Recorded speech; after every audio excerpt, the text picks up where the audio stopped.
2016, those eagles successfully nested and produced a chick. And we have had them returning to this same clump of nest trees ever since. And they have been quite successful in reproducing here at this reservoir.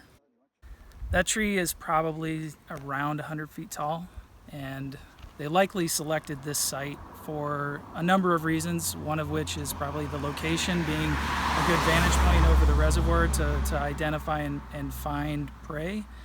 But also those trees, the structure of those trees allow the eagles to come in and out of the nest site relatively easily. As you can see, this is very close to a very popular and busy highway, Highway 39.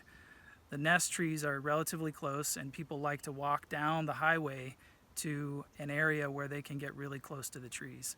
Unfortunately, that's on a blind curve, and that creates a really hazardous situation for drivers and for the pedestrians who are trying to enjoy the wildlife. We want to keep people at a distance where they can enjoy wildlife, but also so that those wildlife aren't stressed and aren't disturbed by those people enjoying them. Most of what they're eating is probably non-native fish, carp, other bass species, potentially even catfish. They're scavengers as well, so they'll eat whatever they can find, and they may even take other prey items from other raptor species such as osprey or red-tailed hawks.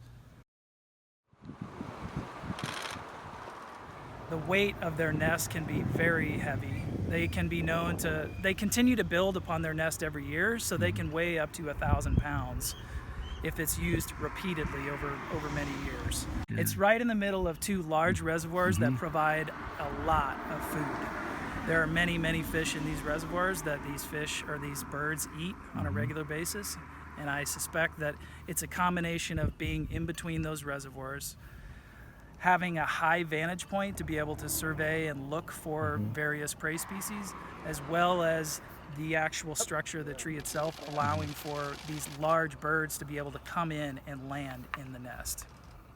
These chicks could stay local to Southern California and try and find an area that's not occupied and establish their own territory.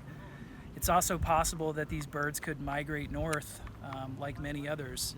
We know that bald eagles travel from northern British Columbia down to California to overwinter, so it's possible that these birds could engage in that. I really don't know. The only way to know would be to track them. I think it's very likely they'll be back.